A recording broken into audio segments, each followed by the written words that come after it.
नमस्कार दोस्तों, आज के इस वीडियो में हम देखेंगे रिटेनिंग वॉल का सेंट्रॉइड कैसे निकाला जा सकता है। आपकी स्क्रीन पर एक रिटेनिंग वॉल की डायग्राम दी गई है। उसकी हाइट है 5 मीटर, टॉप विड्थ है 1 मीटर और बॉटम विड्थ है 10 मीटर। तो आइए देखते हैं इस शेप का सेंट्रॉइड कैसे निकाला जा सकता है। किसी भी शेप का सेंट्रॉइड निकालने के 5 स्टेप होते हैं।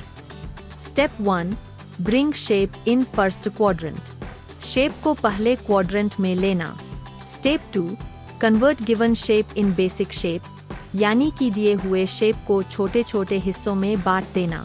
Step 3, find the areas of basic shape, यानी सभी बेसिक शेप का एरिया फाइंड करना। और सबसे महत्वपूर्ण स्टेप, स्टेप 4, बेसिक शेप का x और y डिस्टेंस निकालना। और सबसे आखिरी वाला स्टेप नंबर 5, पूरी डायग्राम का सेंट्रॉइड निकालना। तो आइए हम स्टेप नंबर 1 से शुरुआत करते हैं। दिए हुए शेप को फर्स्ट क्वाड्रेंट में लेना। इसके लिए हमें दिए हुए शेप को सबसे लेफ्ट वाले हिस्से को y एक्सिस को चिपक के रखना है और सबसे नीचे वाले हिस्से को x एक्सिस को चिपक के रखना है। तो यहाँ हमारी स्टेप नंबर 1 पूरी हो गई। अब आगे बढ़ते हैं स्टेप नंबर 2 की ओर। दिए हुए शेप को छोटे छोटे हिस्सों में बांट देना।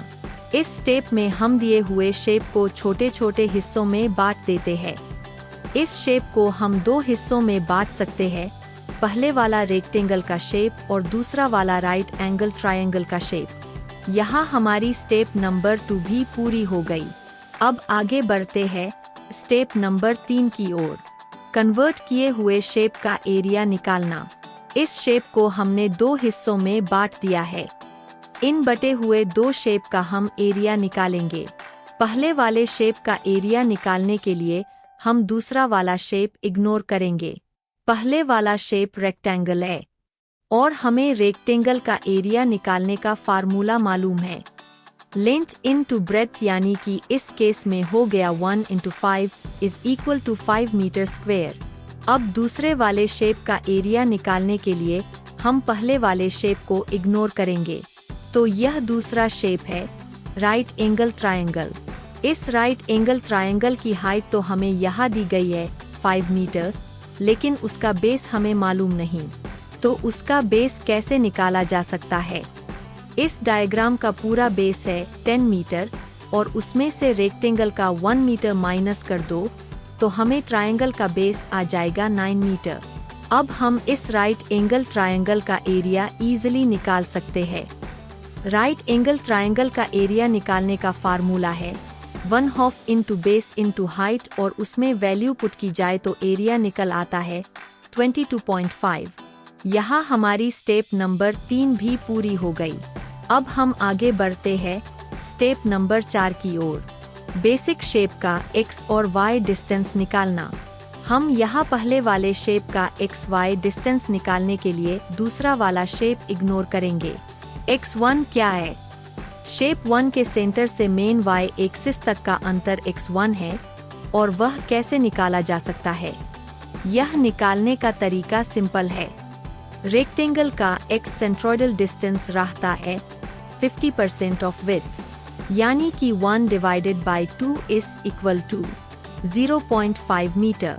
y1 क्या है? शेप 1 के सेंटर से x एक्सिस तक का अंतर y1 है और वह कैसे निकाला जा सकता है? रेक्टेंगल का y सेंट्रोइडल डिस्टेंस रहता है 50% ऑफ विड्थ, तो यहाँ y1 की वैल्यू आती है h डिवाइडेड बाई 2, यानी के 5 divided by 2 is equal to 2.5 metre. दूसरे वाले शेप का x2, y2 निकालने के लिए हम पहले वाले शेप को इग्नोर करेंगे। x2 क्या है? दूसरे वाले शेप के सेंटर से मेन y एक्सिस तक का अंतर x2 है और वह कैसे निकाला जा सकता है?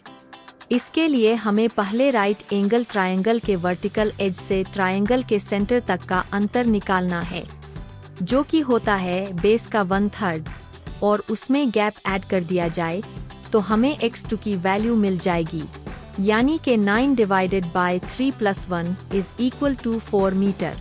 y2 क्या है?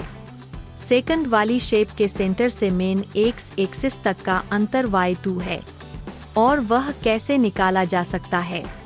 राइट एंगल ट्रायंगल में y सेंट्रोइडल डिस्टेंस रहता है, हाइट का 1/3 यानी कि इस केस में हो गया h divided by 3 is equal to 5 divided by 3 is equal to 1.67 metre.